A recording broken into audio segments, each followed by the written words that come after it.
What up, folks? Dude, that was shaky. That was a very bad what up, folks. I'm starting to get a little sick, like we talked about, but dude, even though I'm not feeling the best right now, I am freaking amped that you're here. We already had an amazing intro call. I could tell when we talked for the first time, man, that you are insanely passionate about what you do, and that is such a big factor as being a founder.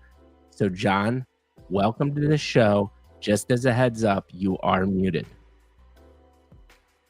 Appreciate you, Mikey. Yeah, I'm super excited to be here. I don't really do these long form, raw conversations that often, but I like it a lot more. So I'm super excited to chat. And yeah, from our intro convo, I just know it's going to be a good time, and you're a genuine human being, and it's rare nowadays to get to talk to people like that, right? So super excited. Thank you for the compliments early in the beginning. I'm going to call myself out before I give a little updates. I reached out to John saying, "Hey man, love what you're doing. Love to chat." And John quickly reminded me, "Hey dude, we already did a space together. Like, you know who I am." So I felt a little embarrassed about that, but we're here anyways, and I'm super excited to do it. Updates about me real quick. People, please help me out with my Twitter account. I'm going to ask this until this thing is resolved. I am trying hard. Premium member. Just tweet at Twitter. Help me out anyway. If you know anybody that works at X, please hit me up. We will get Mikey G NFT back. I promise you it is going to happen. I feel good about it. 2, we have K's Creations coming on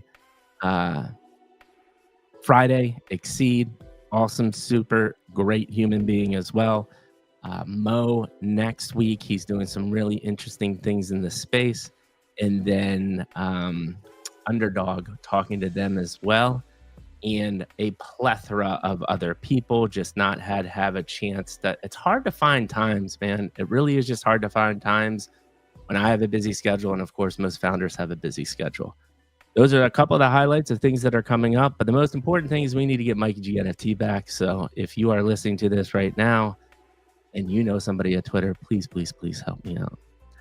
And with that being said, we are already here, people. We are going to do the nice formal introduction to my man, John. He's obviously founder and CEO of OKD. I can't wait to talk about the manifestation of like why you called it Odd Kids too. I'm pretty excited about that. Worked in financial banking. Really, really is excited to go on the collectible IP phase down in Web3. Although we have to talk about this too, right? Because obviously with the success of Pudgy, we see a lot of these plays. But I did, one of the things when I was researching you is you have some really interesting gamification. So I can't wait to talk about that. But one of the most fun facts that I loved about John is, dude's a tattoo artist, used to be a tattoo artist. I don't know. Do you still give ink to people, John? Not anymore. But because I actually sold all the machines and everything. Right. So, but before I did that, I used to give like friends and like, just like, people who still want it. But now after like 3-4 years now, I can still do it. It's not hard, but yeah, now it's all gone. How did I do you? Did I do anything wrong? Did I cover everything? Anything you want to add there in the formal introduction? You feeling good? No, you hit every single spot. Right. So yeah, we'll go from there. We're both going to bring the heat, even though we're feeling underneath the weather, and it's going to be fantastic. And with that being said, for people that are going to listen to this as a recording, even if you're listening to it live for the first time, we have a very specific format here on Mikey G and Web3. And that is, we ask the world famous Mikey G and Web3 question. John, how did you get to the seat you're sitting in today? Please give me episode 1, 2, and 3. Episode 1, I am deeply interested in vivid memories. Were you a tinker? Did you play sports? Were you drawing tattoo designs at the age of 6? I don't know. Were there mantras that you were taught by family members or friends of things you still live by today? This is a critical moment in everybody's life because it does really help mold the mindset that you have current day you're sitting in the seat. Episode 2, schooling, entrepreneurship, whatever you did in that kind of high school to early job career phase. Here, I'm really interested in skill sets gained. More importantly, failures and lessons learned from those failures. We can talk about wins, but those two things alone are super valuable. Leadership, mentorship, all of these different things that really help prep you for your Web3 journey. And then obviously, episode 3 is Web3. How did you find it? What are you currently doing with OKD, and what does the future look like? And that's it. So, episode 1, brother, I know it's a big question. Start wherever you want. Let's have at it, man.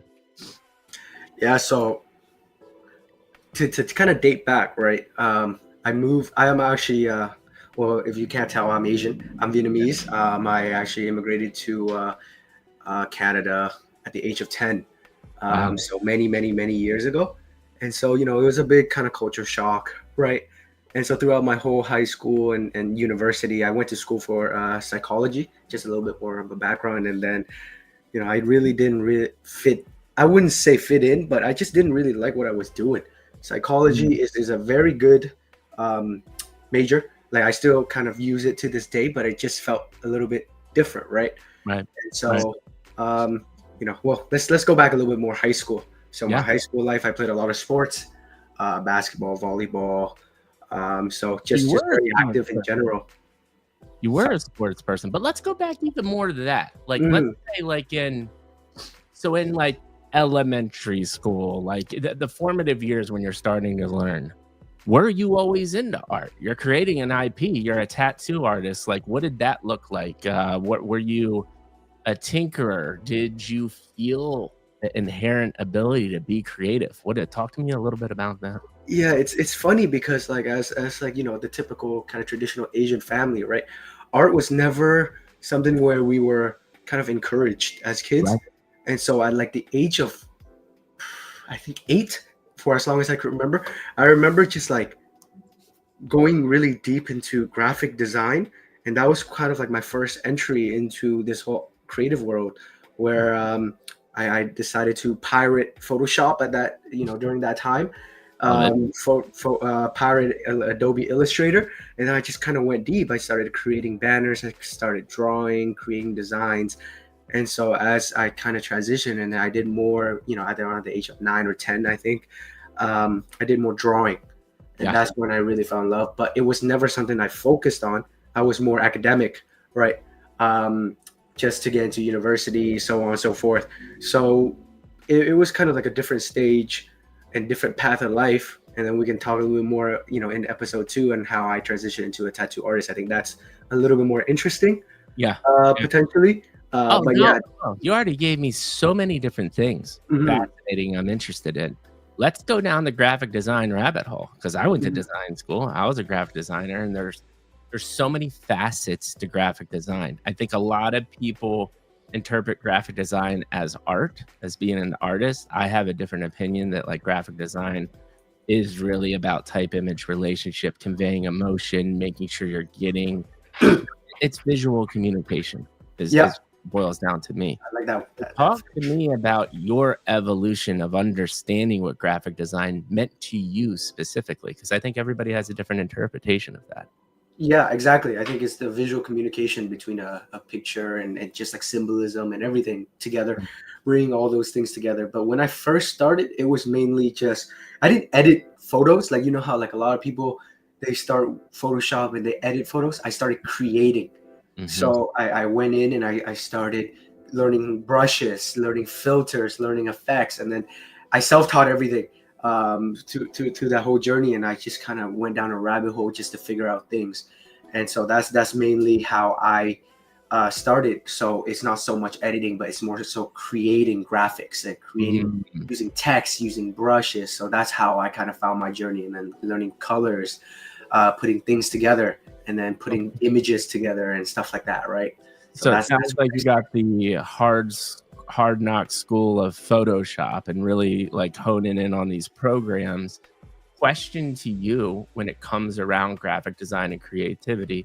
I had a fascinating conversation with, do you know who Mr. Katz is, the 3D character artist? Amazing human being. Yeah. And we had this whole conversation about finding your zone or your style as a artist and a designer. My style is this podcast, right? I found this is literally a piece of art form and video content in a video way.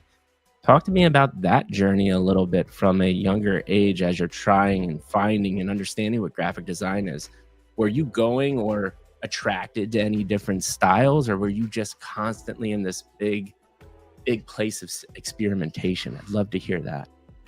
Yeah, that's a very good point, because I remember I went down this rabbit hole, and then I found these forums, and it was like, I don't know what the art style is called nowadays, but it's like they called it signature. So it was, yeah, so it was like you blend in a lot of, so there's a main focus of a character, right? Uh-huh. And then you kind of design around that character. So let's say we take a render of Spider-Man, right? So I would be able to kind of create a scene out of that using different elements, Uh-huh. right? And then learning how to color, right? So that's basically it. I still have this art piece of myself that I did a while ago. I actually don't know what the style is called, but these guys call it signature, and I kind of fell in love with that for like a year or two. Yeah. Um, and so yeah, I was like the youngest one there, at like the age of 9. They're like, "What the heck?" You know, Yeah. you weren't even supposed to sign up until you're like 16 or 17. I was like, well, I guess I lied to get here. Yeah. And Yes. but no, that's a great insight, because again, this comes up a lot on this podcast. Is there's you just can't reply. You know, I had Kevin D Gods on here, like one of the huge entrepreneur, sold his company for hundreds of millions of dollars. And even Kevin comes up the same thing. And I get this from you, and I'm really interested in where this comes from. Is the other thing that you just said right there is you just started doing. You learned by doing, right? And I get that every time I talk to you, I can tell that like your head is going, man. Like you're constantly thinking about what you should be doing and what is the next step. Where does that come from, brother? Yeah, that's exactly, that's crazy how you can just like describe, right, someone from that. I think, you're spot on. Is my mind is always just on the go. I Hmm. just feel like I'm always in a state of like, oh, what do I create, right? And I don't, dating back, I just don't know. I feel like that whole curiosity and that whole graphic design journey really got me to here. Like when I remember, for as young as I can, like whenever I'm passionate about something, like I did chess, right? Like when I was even younger in grade, Hmm. no, around grade 10 to, no, ground around 8 to 12, right? I went down this really deep rabbit hole of chess, and then I became like a second place national, provincial, during that age class, right? So I think it's just like my curiosity and just really wanting to be the best at what I do, whatever that may be, right? And throughout my whole life, that's just something where I think it's just been a part of me, and I always, whatever I'm passionate about, I will make sure that I do the best no matter what, and I will not kind of stop until I get there. And so I Yeah. think it carries throughout my whole life up until, from sports, everything. I'm a very competitive person too. And so it carried out throughout my whole life up until now. So I think that mindset of always trying to achieve the best has always been with me.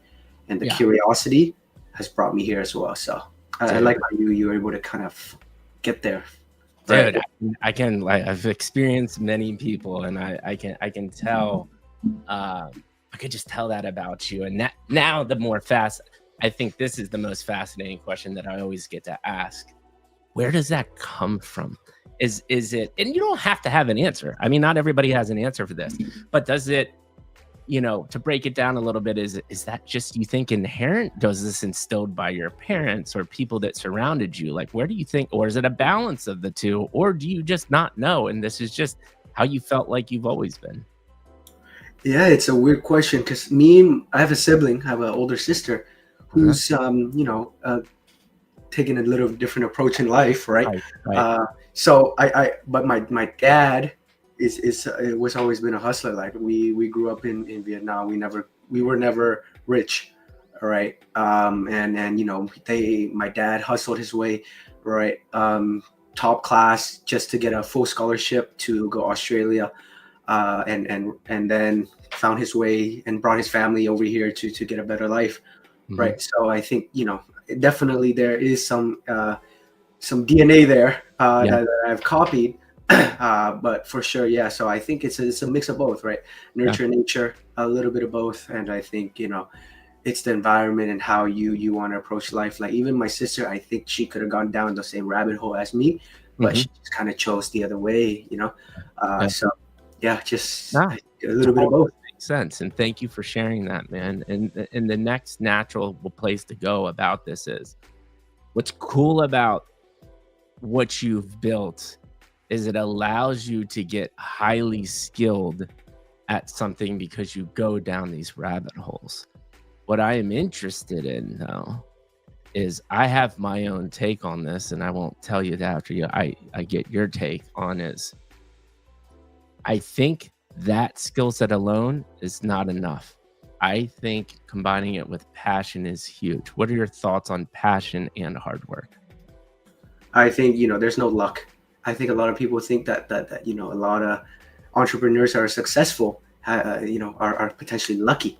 I don't think so. I think it's just like you said, a combination of a lot of skills over time.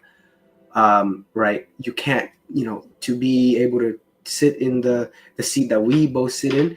I think you need hours and hours of just wanting to do something you love. That's the number one thing, and will not stop until you get there.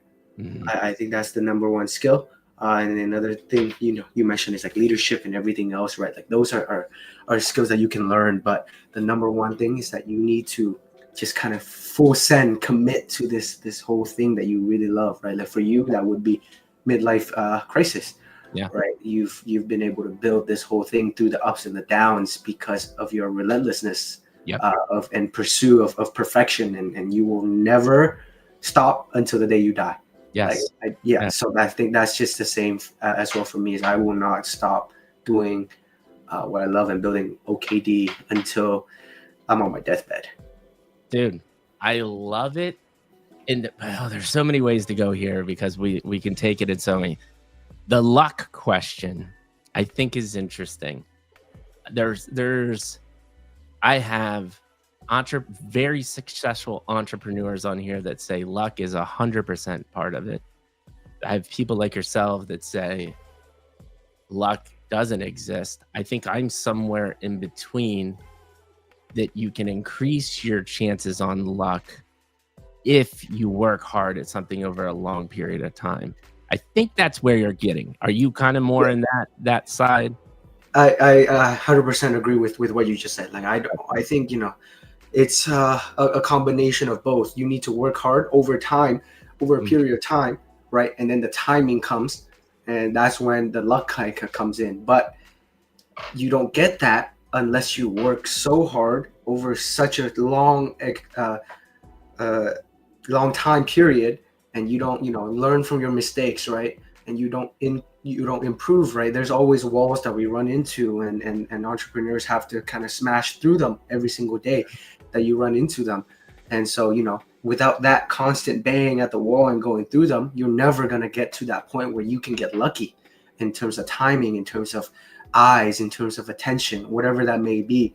Yeah. Right. So I think it's a combination of both, but it starts with the hard working. It starts with being there every single day for a very long period of time, Yeah. and knowing how to pivot and knowing how to crush through problems, right? So Yeah. yeah, I don't think you know entrepreneurs that are successful have gone just lucky.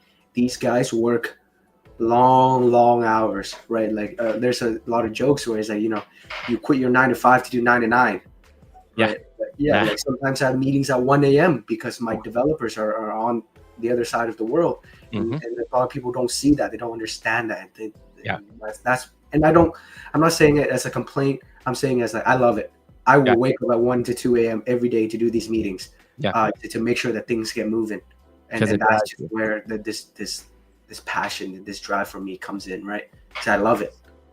And so that brings up the next um, couple questions. And I don't know which way do I want to go. Passion. It's such a fascinating topic for me.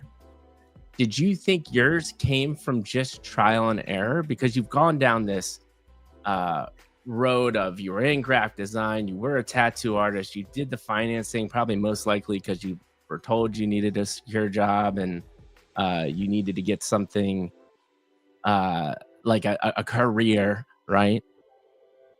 My interpretation of passion a lot comes from trial and error and continuing to try new things. But I would love your thought on how you found your passion and just your general thoughts about um, passion.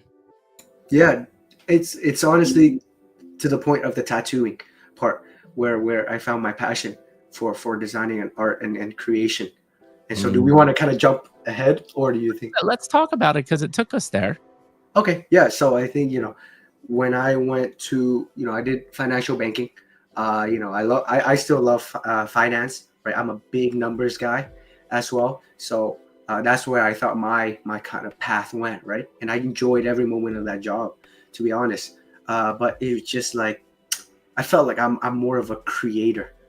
I Uh-huh. like to create, right? Uh, Like I like to bring my vision, that something in the back of my head where I dream about or where I think about to life, right? I want to create products that people enjoy. I want people to enjoy my vision.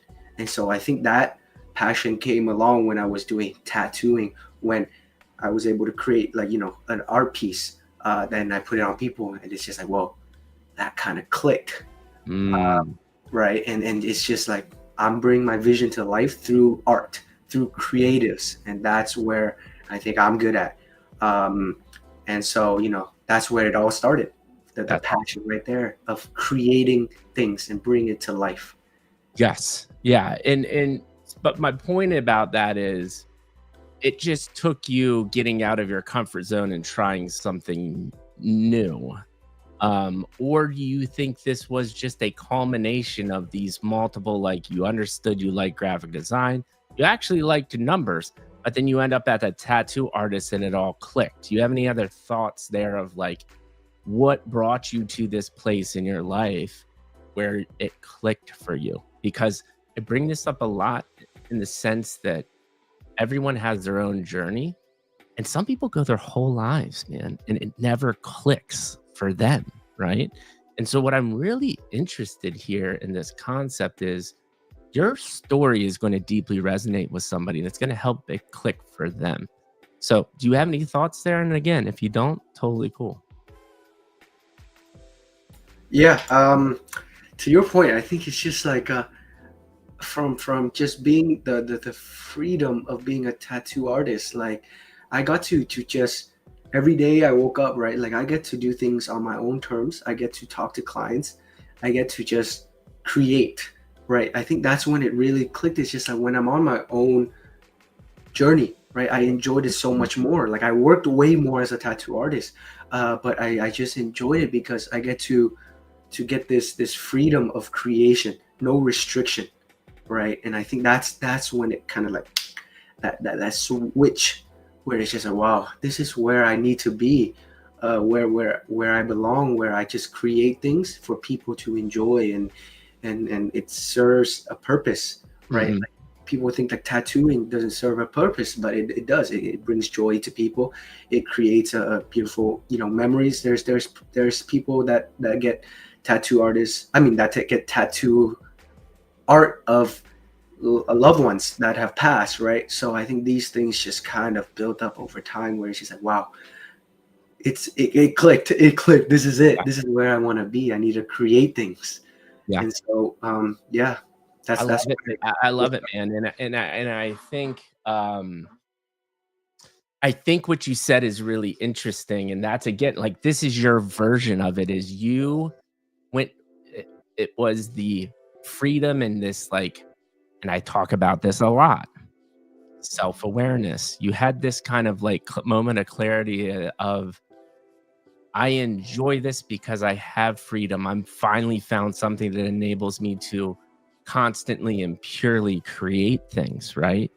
And so, my question to you is when it comes to this freedom and creativity, that's a total juxtaposition of the mindset that I also see from you, which is like in the trenches, grinding. You said you liked numbers.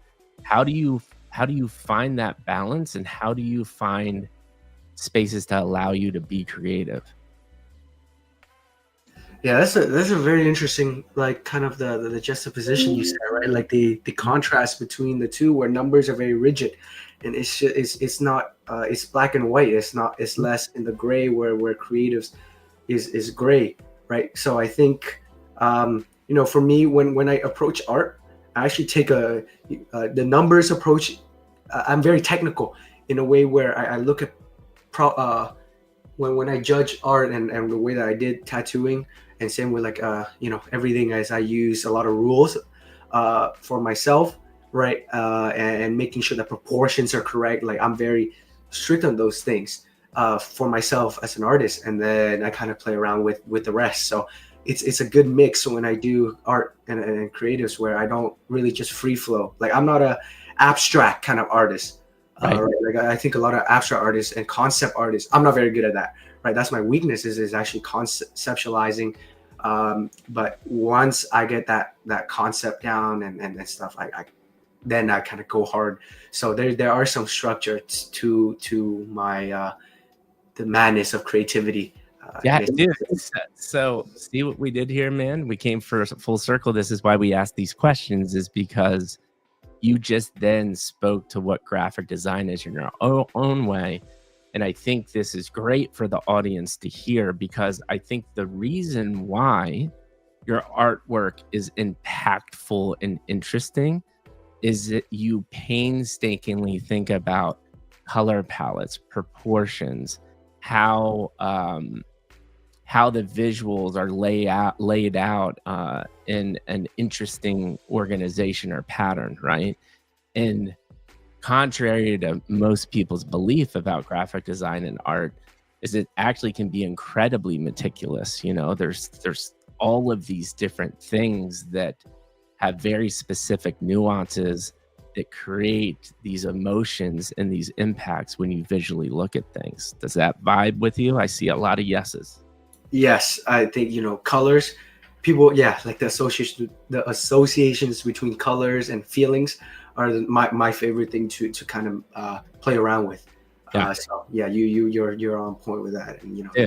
And now, see, I love what we're doing here. That now all makes sense too, because you got this like math mind, but you want to be free and creative. This is fantastic, dude. And make insights already. I'm gonna take this time to break.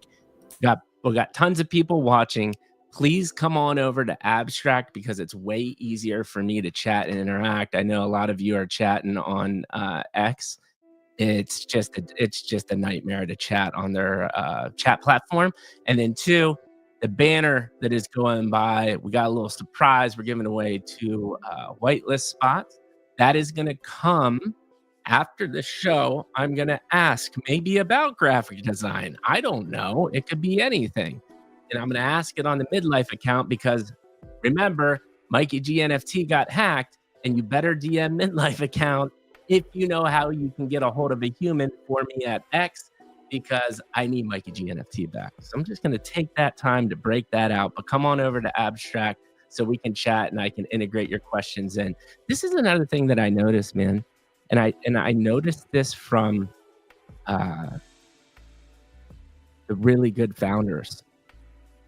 You, like, by terms of following, there's been, 100 people in the hundreds of thousands on the show, but very little interaction.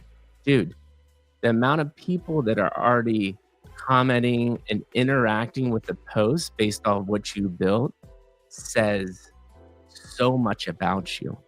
It means people respect you as a founder and are really behind what you're doing. Talk to me about that. Talk to me about you building the community and your thought process around that, because I can just see from the simple metrics that have happened in the last half hour, you're building something special. Love your insight on how you think about community, on how you think about building. Yeah, I think the word community in NFTs and in crypto, well, not NFTs. I think NFT is actually a better place, Yeah. But like just a crypto community, like around meme coins and stuff, I think there are a misconception where people are coming in together just because they want to pump their bags. That's not really, I think the incentives are misaligned with community in a way. But, for me, as a founder, I just want to be genuine because at the end of the day, for NFTs, people are going to look at the leader. They're going to look at the founder. And if they vibe, they mess with the founder and the leader, that's a good a kind of path, right? Because if your leader is saying XYZ and stand for XYZ, and you don't align with it, you're not really a part of that community Right. in a way, right? Because Right. that's where it's gonna go. And so that's the number one thing, is that making sure that I'm just being my authentic self, and Mhm. how I represent myself is how OKD is represented. Yeah. And so there's an alignment there. And then number two, I think community building is incentivizing people to be a part of something that's different than just money, right? I think Mm. a lot of projects, they hint these airdrops, they hint these things, and promise these things, and guess what? Once those things are done, you're left with no community, because that's what you promised and that's what you kind of lined up. So you have to really be able to go down into your community chat. I probably know all the community members, or almost all, and I chat with at least one of them. Um, I chat with them at least once, all of them at least once, just to understand where they're coming from, what their stories are, and then for me, just to share as well. And so I think it's just like going down that rabbit hole again of really incentivizing your community to align with you and your vision the right way, as opposed to doing it the other way, where you just line it up with money Right. and incentivizing that the way. Yeah. So Good. there's Yeah. the whole conversation. I think I can go on about this. I love this. Yeah. So No, listen, this is why we're here. And it's, fittingly, you're one of the most genuine podcasts, if not the most genuine podcast on the Web3 interwebs. And there's no chance that you're here. I want to give you a chance to, because we've gone in like not the typical midlife format. And I'm cool with that, because I think that what we're talking about is super important to who you are as a person. And that's why we're ultimately here. One of the things that we didn't get to do, and then we can kind of get into, because I want to touch back on that community part, and we can get into the Web3 part. But before we do that, I do want to talk about this kind of episode 2 area of your life when you're building skill sets. You're a finance guy, you're a tattoo artist, you might have done a handful of other things. Couple failures, man. I love the failure question. Talk to me about at least one, and like kind of an aha moment you got from that. Any thoughts there? yeah, I don't really treat as failures. I treat it more like lessons. Lessons. Give me Yeah, the lessons then. yeah. So I think a lot, a lot. I Yes. think there's tons, right? Every single month we go through this, right? There's a lot of lessons that can be learned from this journey. But I think just one thing that I wish I would have done sooner is Mm. pursue this pathway sooner. Just because I've always been a creative throughout my whole life. Everything that I've done, and I think I just didn't pursue it early enough. I think that's the number one thing. I think the rest of the lessons that I've learned is, honestly, I guess you can date back into the Pooks collection. I think the one thing that I wish we could have done better, it was like a very cheap mint, like basically free at that time. I think main thing is just keeping it a little bit smaller. So that's one thing that I really learned from that push as well. But in terms of like that's more technical, right? No, I love it. Lesson. But for me, it's just like pursuing this a little bit sooner, and that's the biggest lesson. Yeah. And I think failures. I've had many years of my life um, where things didn't go the way I want to, but I think with the way that I think about and I approach life, I never really think of it as a negative. Yeah. So it's hard for me to kind of digest it in a way where it's more negative. I've always been able to turn those kind of lessons into positives, and just kind of keep going from there. dude. Love your response, but this is a huge learning lesson too, which is yes, there are things that you make mistakes and are negative, but if you can flip it, like you said, into a learning lesson, it will change your life. And that's very difficult to do for some people. I love what you talked about on the high quantity versus low quantity as well too. So what I want to do is kind of transition to Web3 here a little bit, but before, this is kind of jumping a little bit. Since we're on this topic, you have had other collections, you have been in Web3. What is your advice to the newbies in Web3? Could be a founder, could be somebody that is just interested and they might have, stumbled across your work and they're really excited about the space. You have a wealth of knowledge. What are a couple just tips? And it can be tangible, it could be theoretical. What comes to mind? Like for founders, right? Yeah, go founders first and then we'll go non-founders. Product market fit. I think that's the number one thing about crypto is it's a touch point for people to be a part of your product and your brand. But does it have product market fit? There's so many ideas where it's just like, okay, I have this product, let's slap a token on it, done. Yeah, with zero product market fit. So figure that out first, because the crypto space is more than just tokens. It's more than that, right? So find your niche, see whether or not it will work. Right? Yeah. There's so many companies that come in that have found zero product market fit, right? And so that's number one. Don't force it. I know it's easier to potentially build in crypto by slapping on a token, but if you have no product market fit, long term, you're going to be screwed. Mm-hmm. Mm-hmm. So that's number one. And we're screwing a lot of people over as well. Yep. And then I think number two is culture. If you're going to build in crypto, you can't just dip your toes in. You have to be fully in, from head all the way down. You have to embrace the culture. You have to learn the culture. You have to understand the culture, and you have to embrace it. And if you don't understand that, you can't build in this space. Yeah. Because the culture is very different, right? It's so much faster. It's so much movement every single day. And if you don't recognize that and you don't live it, right? And for me, I didn't start building until I started losing money, until I started learning about charting, about all these things, right? And then I started getting in. And then once I realized, like, hey, there's something I can do with my skill set and my team skill set, right? I started building a team around it. And then it's where it kind of full set in, right? So yeah. Dude, I love the culture thing. That was what happened in 2021 is they just looked at the space of extraction. And now there is so many people here that actually understand. And I always say the business is not,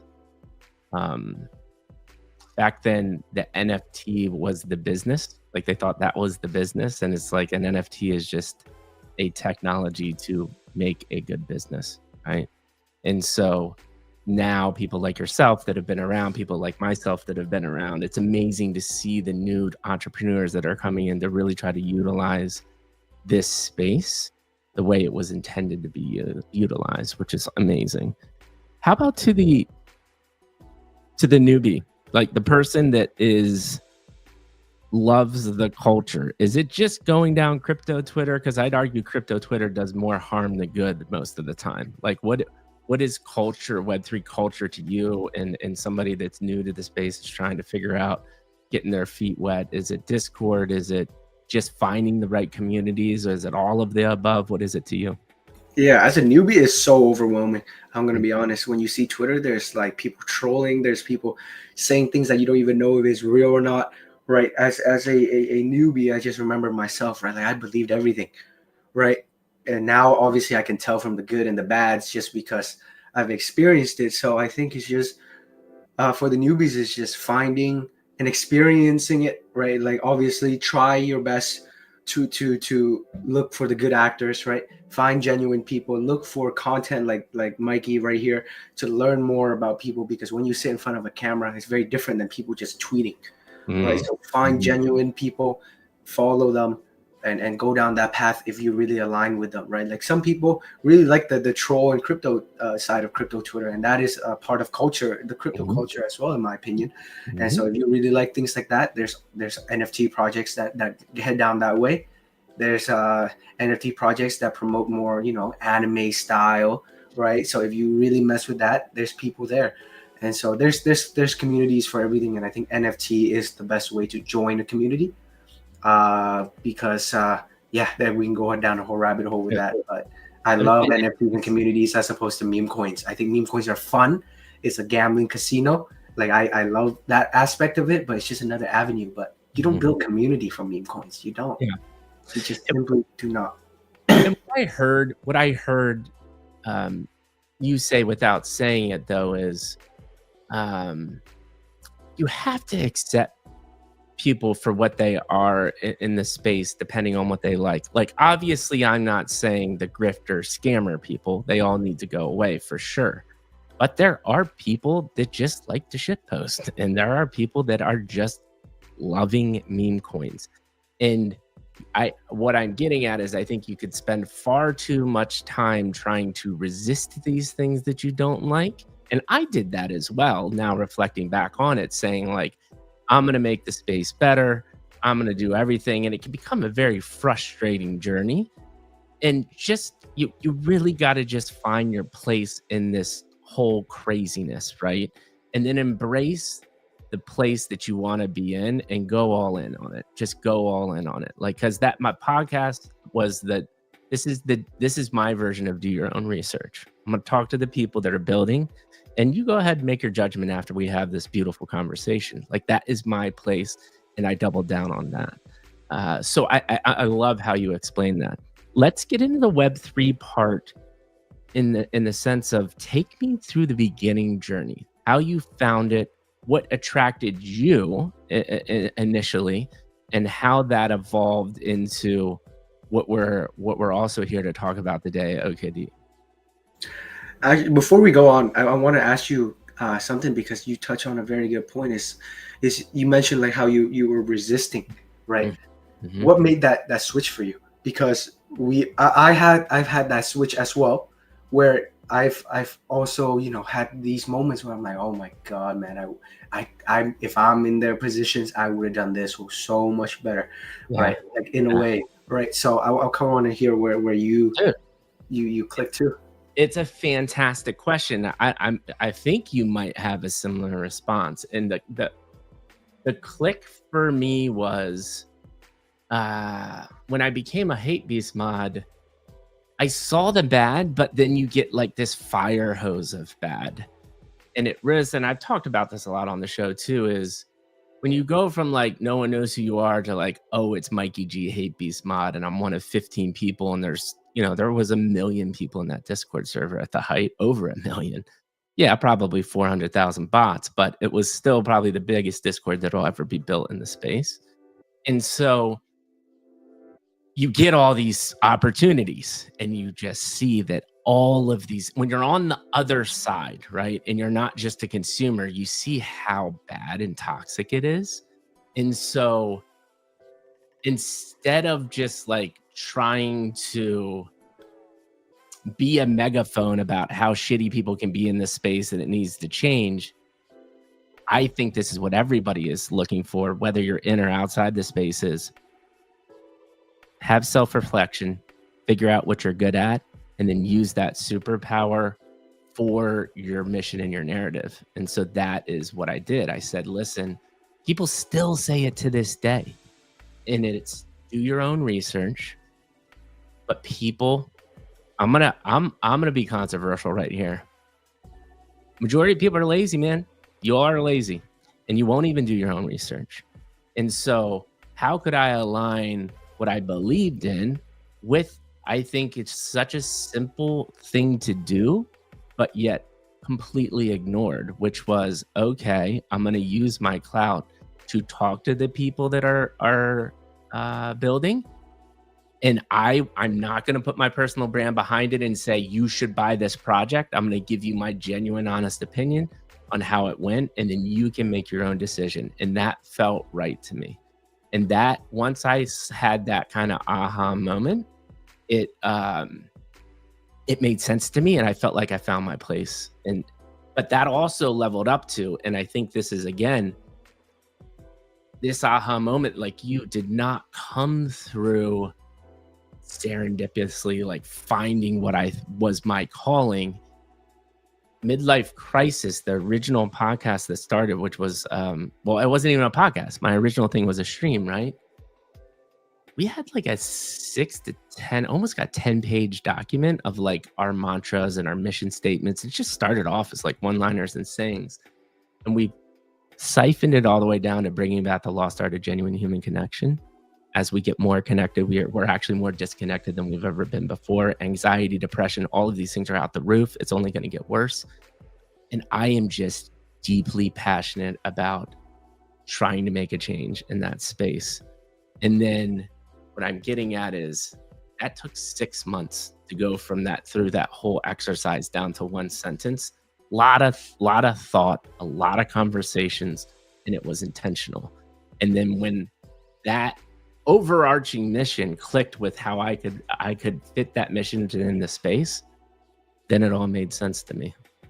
Does that make sense to you? Did that 100%. make sense to you? Very similar path. I think, Yep. I just to jump off your point is my story is very similar.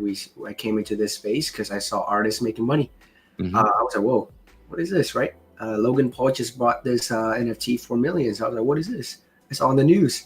And so I ventured in, saw all these artists, and I was just like you. I just want to get more involved. I went down a rabbit hole, and so all these whitelist grinding, whatever, so on and so forth. Back in 2020, found myself a good little community, and that's where one of the co-founders I'm working with was from there too. So I think just slowly, I was just like, yeah, I feel like I have something here. I have a very good, strong team behind me that's moving at a pace that's so much faster than all these Web3 teams. Yeah. We have actual products that's already ready from the beginning. And so what can we do to elevate this space alongside ourselves where we can make something dope? Like going back to the first point, was just I just want to create things. I Mhm. want to create cool stuff. And I think this is a good opportunity, and we have everything ready to go. And so, yeah, just like yourself, it's just using our superpower. And like, from the brainstorming days, I remember it was just like yourselves, like pages and pages of different mantra. And then we started zooming down to where we want to be. And Yeah. that's what Odd Kids and OKD is. And that is the people that set themselves apart, like you, via I can already see just from the inputs that I'm getting from the stream is the passionate community, and then the surface level stuff, which is not really surface level, which is your artwork and your branding, because it's so good because there's meaning behind it, right? And what I'm getting at is I cannot stress enough intention and the amount of work that goes into something as simple as a logo, right? Like if you're doing it correctly, like your logo is fantastic. It's so simple, but yet so intriguing and interesting all at the same time. I look at the logo and I know there was probably thought and intention behind it, saying, I want you to look at this logo and be interested to find out more, right? Like I want to know, what is that head mean? And I want to know, what is the story behind that? And all of this comes with intention, that people are the people that are doing it at the highest level. Agree, disagree? Any thoughts there? Agree. The logo is it took days and months of changes and design, and there's intentions behind it. It's Yeah. not just a face, and the Yeah. colors behind the brand. It's very intentional. Everything we do is intentional. Yeah. There's no just like it just happens moment. It's all intentional. Yeah. So even from the NFT collection that people will see, certain pieces, certain art, certain tributes to things are very intentional. So yeah, we can So you said something else that's really interesting as well too, which is uh, there is a team that is deeply passionate and hardworking behind you. I am fascinated about the concept of building teams. Talk about your journey of building what you think is your cracked team. I would love to hear that. And by the way, thank you for the bombards of Pengu on Abstract. That means you all are probably liking the conversation, JD. People are loving you, man. People are loving your authentic story. So keep it going, brother. But let's talk about team. Yeah, first of all, I appreciate everyone watching. I got a couple pings in the back too, from the community, just tuning in at like 2, 3 a.m. So I always, when we host like spaces as well, I always appreciate everyone for showing up. 1 hour is 1 out of 24 hours that they have during the day, and then they sleep for 8. So I appreciate everyone spending that hour with us, right? So I don't take these things for granted. So thank you. But yeah, back to your point where the team, my team, I love them. They're cracked. They're amazing, and I was never good at managing. Right, that's a skill that came in. I think there were a lot of times where I fell flat of being a leader to organize things and making sure that things move. But that just like I guess that comes back to your failure point earlier too. Mhm. That's a lesson that I learned, and I had to learn how to run a team. Right, we had people where it didn't fit the culture, where it had to kind of leave, or make changes, and those are the tough conversations that we had to have. But I think it comes from the top. If you're able to set a culture from the founding team, that mantra that you said, right, and carry it out throughout the whole journey, you're able to attract the right people. Like obviously culture fit is very important, but there's another point to it is their abilities and their talents, right? So Mhm. you have to be able to find people that it can do both.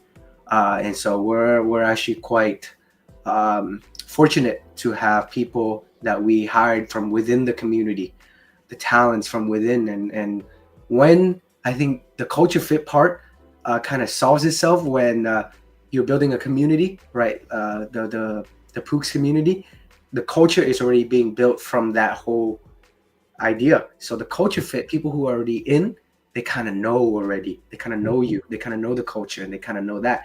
And so now it's just figuring out who's talented enough to kind of fit in those roles. And we're fortunate to be able to find different artists, different animators, different content creators that are now onboarded to be a part of OKD. And what started was a team of 4 when I used to do all the art and people used to do all the operations. Now we're expanded to 10 That's uh, awesome, or man. more. So yeah, so it's just really finding the talent and the culture fit. I think those two combinations are very important. And if you don't have both, it's not going to work. And we've had conversations with people where we had to let go because of one or the other.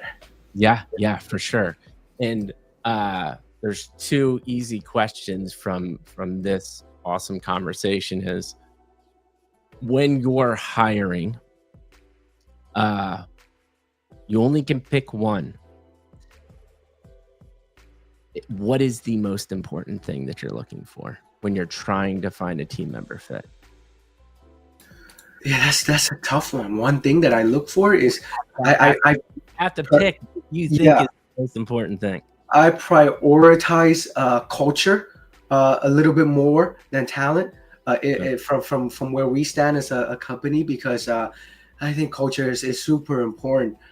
Because if one person is not carrying this flag of OKD and Unity Labs and what we stand for, I think it just falls apart. Yeah.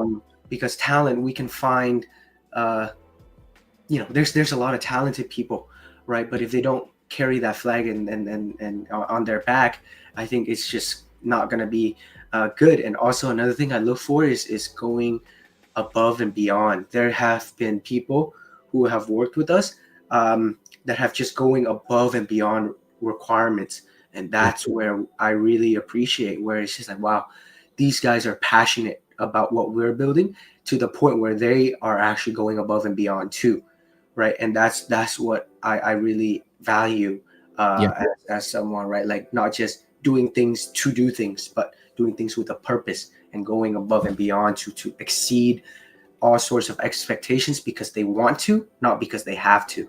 Yeah. Right. Yeah. So I I think love it, that's man. the two things. And the top people I have on the space will say the same thing, because the one thing you can't do is force somebody to believe or be passionate about what you're doing. Like, let's be honest, dude, even graphic design is almost in essence commoditized at this point. Like, you can go on Fiverr and for very cheap, find somebody pretty decent that will, if you have a vision, like bring that to life, right? It's Yeah, exactly. it's the zit fact. And by the way, we're not even talking about AI, right? And that's going to just completely destroy the actual production part of creative, right? Because the actual getting it done, for instance, dude, the programs that are out that allow me to cut this long form podcast into shorts are unbelievable already. And like a year from now, I can't imagine. That used to be somebody's full time living salary just to comb through long form content and make enticing shorts. And it's gonna change very quickly. So the culture fit is by far the number one thing. Two, I love the leadership conversation. And it sounds like you had a little bit of a crash course, and I had the same way. I'll tell you my number one mistake after you tell me. And again, one thing as a leader, because I know there's a lot of people that are watching right now that look up to you, man, because you've made a positive impact. I think you're doing it the right way. You've created something very interesting. It would be, I think, very impactful hearing to come from you. What do you, and this can be introspective as what you think you've done to be a better leader or what you look for in good leaders. Love to hear that. Yeah, I think one thing is the ability to receive feedbacks from your team members and trust. That's the number one thing that I relied upon. Mhm. To be honest, no resources can ever help feedbacks because the culture that you build is going to be very different from someone else.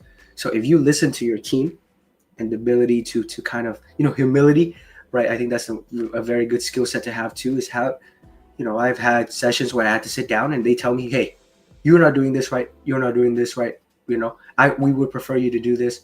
And that is something where you're going to have to put your ego aside and listen, right? And if you're not able to do that, you're not going to be able to be a leader. And so when that started, those conversations started, that's when everything kind of went back, and I was able to reflect, and I was able to put in implementations, because for me it wasn't really kind of like I just didn't know where to go, how to manage people, right? How to take care of that, right? Like create these meetings, these things in place, and these systems in place to ensure that these things happen. So from feedbacks, that's when I kind of reverse engineered everything and went from there. So yeah, Yeah. that's basically the number one thing, is being able to listen to your people, because if you if you hired the right people, and if you have the co-founding team or the founding team that you picked from the first place, right, you have to be able to trust them no matter what. Yeah. And so if you trust them, their feedbacks is way more valuable than anything that can be offered to you outside of your own space. So listen to them, implement, and adjust. That's it. Absolutely, man. I did. Perfect time to reset. We've got hundreds of people watching. They're loving everything that you're saying, man. And I just want you all to understand that having somebody that's running a company in Web3 being so intentional is critically important. And John is nothing but intentional about this. So you all have picked a really, really awesome dude to put your energy and faith behind. And again, I think the other thing that you said that is very important for everybody to hear is you are not just here to make a meme coin and make bags. You're here to make a difference. You're here to make a culture shift. You're here to make something unique, right? Because this is where we'll get to next when we talk about OKD. IP is the craze now, just because Pengu and Pudgy Penguins did what they did. But you can't just show up and say you're going to make an IP and expect to be successful. And there's intention behind what you're doing too, which I can't wait to talk about. But real quick, we are going to give away 2 whitelist spots at the end of the show. I'm going to ask a trivia question about this amazing conversation that we're having on the Midlife Twitter account. So make sure to visit that and pay attention for the next couple hours after the show. I actually have, some other meetings and stuff, so I won't be able to do it right away. But that's going to be up to you to see if you can answer quick enough. And the first 2 people to answer will get the pre-sale spots, or not pre-sale spots, whitelist spots. My team gets so mad at me because back in 2021, pre-sale meant something different than it does now. And I always use the word pre-sale, and they're like, wait, is it pre-sale or whitelist? I'm like, I don't know at this point. Yeah. I had this exact conversation with my co-founder. I was like, I use pre-sale the same as whitelist because it was the same before, and now it's all different. And so apparently it isn't, man. Apparently it isn't. So I always get myself in hot water, and I'm always getting yelled at because I used the word pre-sale. I meant to say whitelist spots. So 2 of those being given away. Come on over to Abstract if you want to chat. We can add the questions into the conversation. And then finally, please give us both a follow and check out my podcast. Give it a follow, give it a rating if you enjoy the content, because we have tons of top tier people that have been through this space. We just had Mr. Katz, artist behind A Kid Called Beast that you probably heard of. He just did a typical Friends drop yesterday, and plenty more. So thank you so much, everybody, for watching. And thank you, John, for being so open. We have been talking for over an hour already, and I want to be cognizant of time, and I eventually do have to. I'm not going to say this as a bad thing. I get it very excited. Do you have kids yet? Do you have family yet? I don't remember if I asked you that. No, I have a niece. That's about it. But yeah, Dude. She's just born six months ago. So Dude, that's awesome. Precious. I have an 18-month-old, and I will tell you what, by far the best thing that ever happened. And I get so excited when I get to go hang out with him because he's just so much fun. 18 months is really fun age because they're just starting to learn how to talk. And like everything's just like every day is a brand new magical world to them. And it's so much fun to hang out. So I do have to do that eventually, but I want to take the next about 20 minutes, man. Let's go deep on OKD. We have, and just to recap for people that have come in later, what you have missed, and this will be up on Spotify as a evergreen content. You highly urge you to go back and listen from the beginning. But what you've missed is that John was starting tinkering with graphic design at a very young age, found himself through a tattoo artist, is deeply driven by people and just doing the right thing with intention. And I think that's probably the biggest thing to take away, is that very successful people, no matter what you're doing at, it just does not happen by circumstance. It happens by hard work and intention. And John, you have a lot of that. So with that theme, let's talk about OKD. Let's talk about the light bulb moment of this is it. This is the brand I think I've been waiting for. And before we get into that detailed story, real quick, minute or less, 2 minute or less elevator pitch of what OKD is. Like, just very intentional. So we have that clear pitch. Yeah, so OKD, our vision is to become a premium IP brand that is built by the odd kids for the odd kids. And what does that even mean, right? That means that we want to be able to build with the community as opposed to consumers. And when we say by the odd kids, it's us as well, as leaders of the project of the brand. We are also community members, and we want to build with you. And what does that even mean, right? And so, number one, we want to be able to bring people on board through different programs. So, for example, our ambassador program, we have a group of content creators that are, we were putting aside a percentage of our funds and also royalties to push out content. And that's the one way we're building with the community.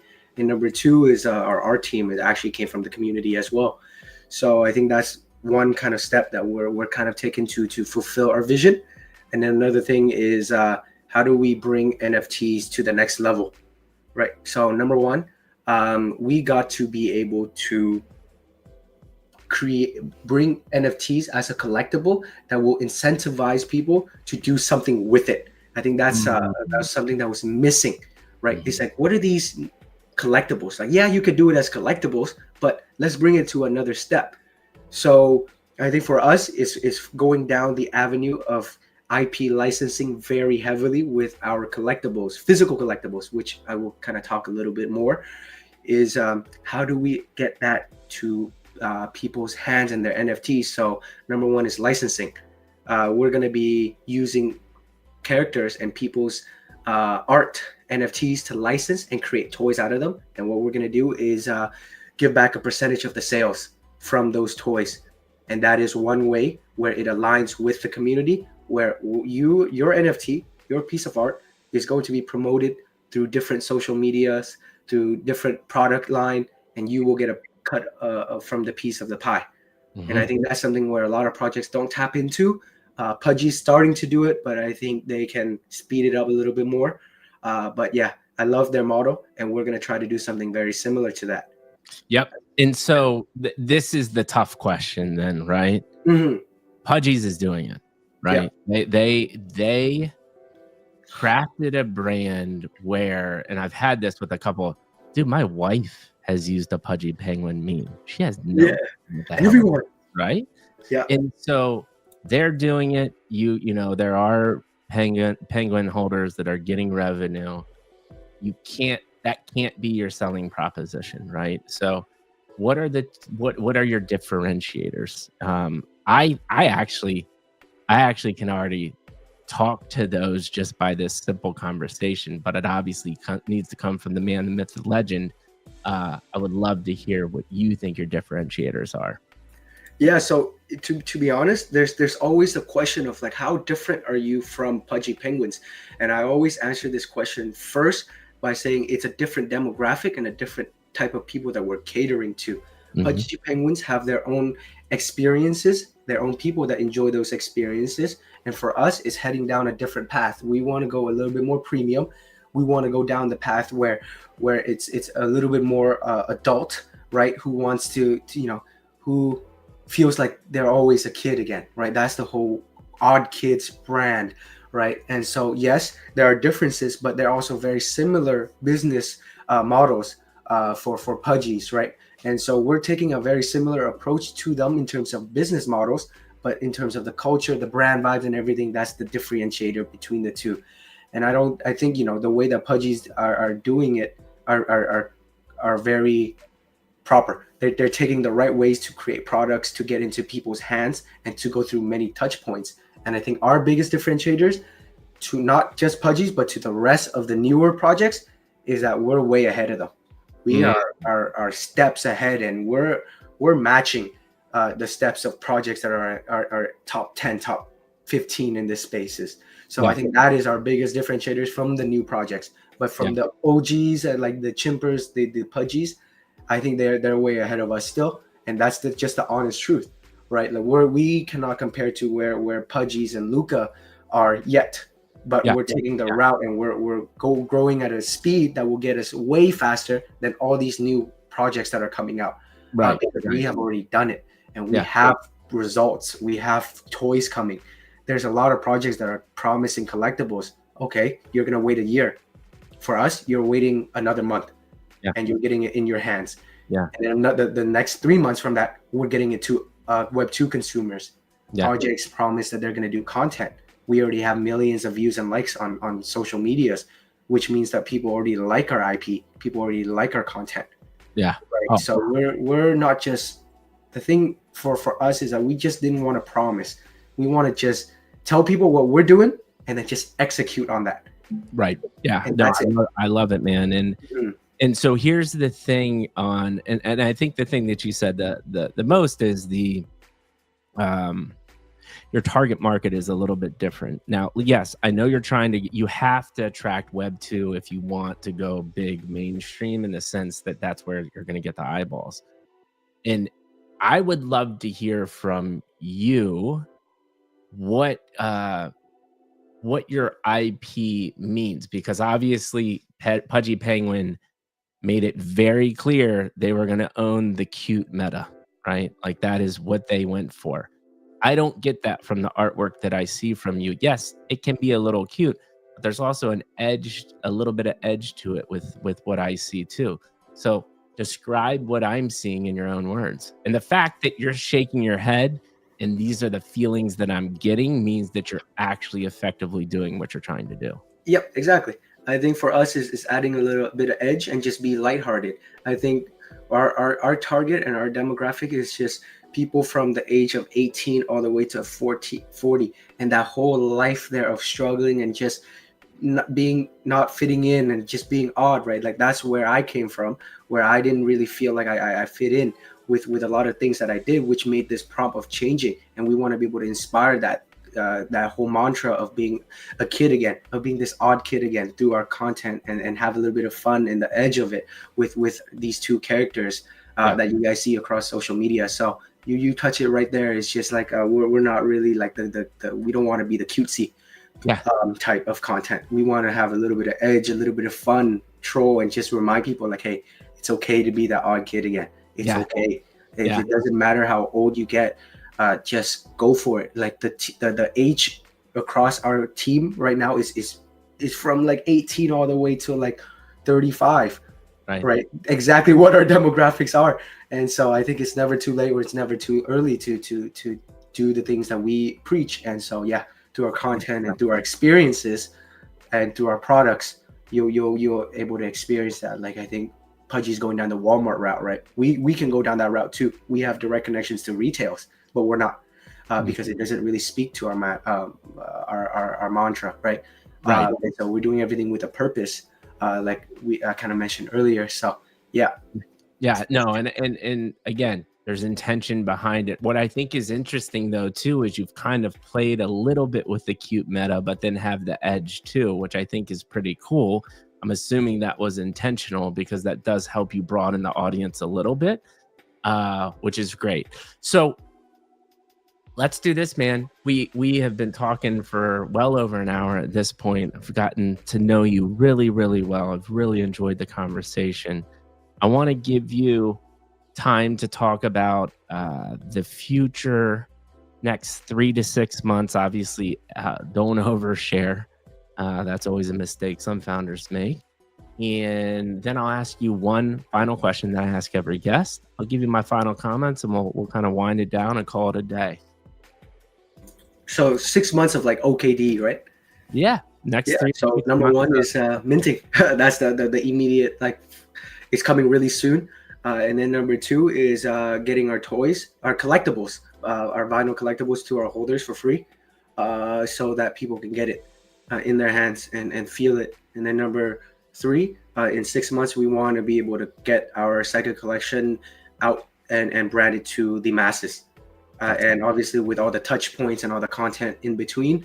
But that's the immediate 6 months is really carry out our business model of growing this IP brand and getting vinyl collectibles and NFTs as our hero product, and getting it out there and growing. And then after that, it's just finding ways to get that funnel back into the NFT, which is at the bottom of the funnel.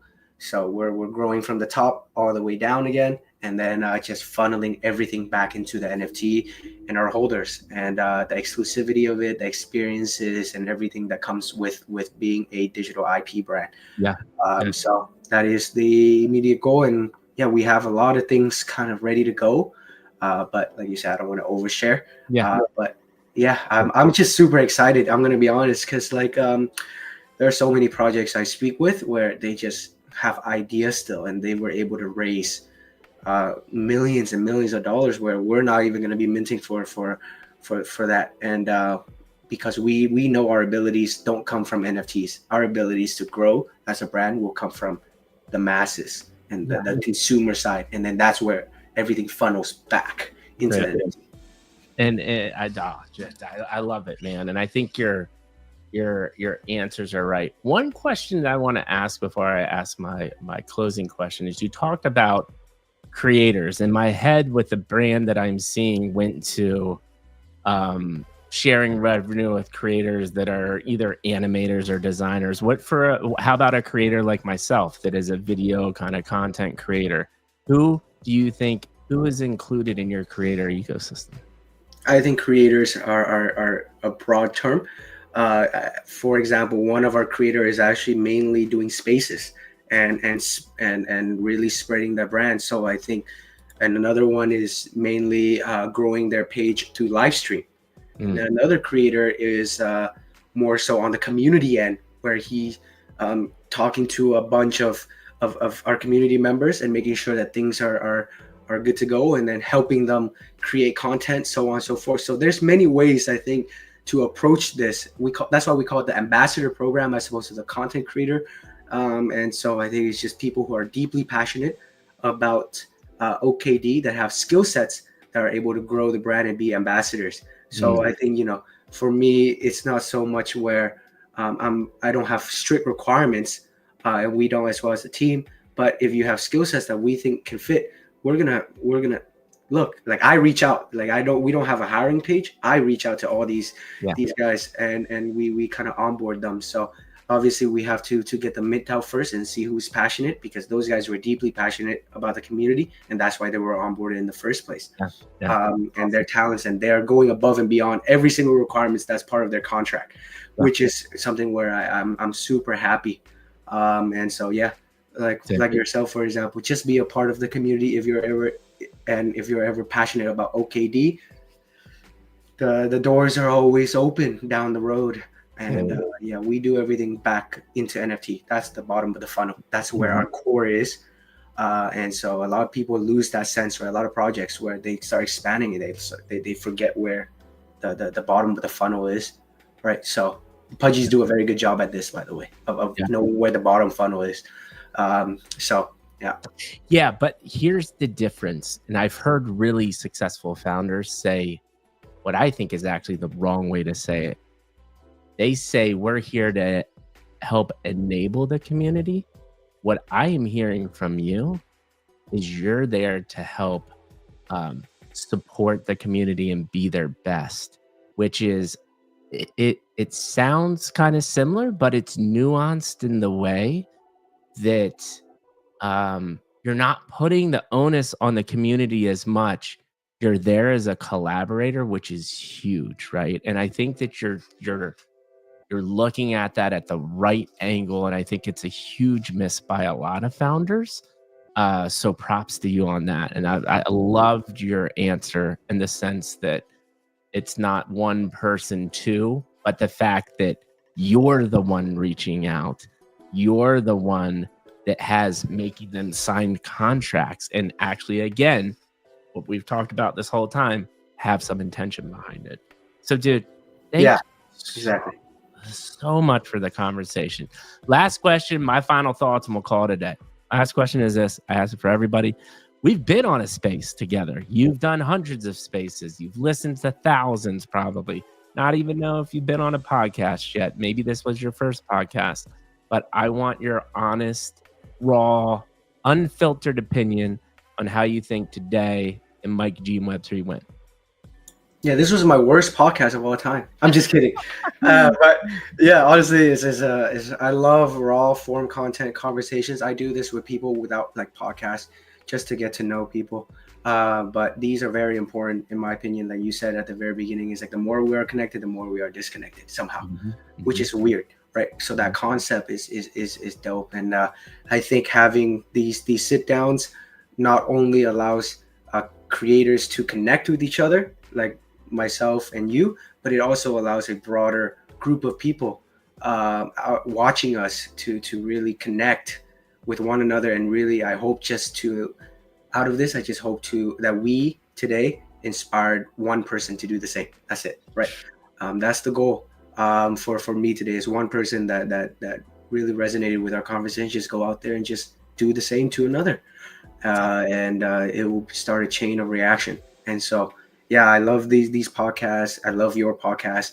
I think it's so genuine, from the people don't see the behind the scene, but none of this is like prepped. Mikey's literally said, come on here and just be yourself. That's the number one thing that he said, and that's why I accept it in the first place. I don't like spaces where I come in and they give me a question list beforehand to prepare.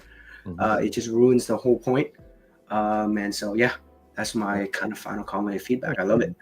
Thank you again for having me. Yeah, of course. And you gave me chills because we literally say the same thing. You know, at the end of the day, the main benefit of what we did here today is one person. I know at least one person will watch this and it can fundamentally help change their life for the better. And knowing that that is at the core of who you are just warms my heart, man. If I look back at our conversation, there's no way I can get past the one word, and I've said it a lot, is intention.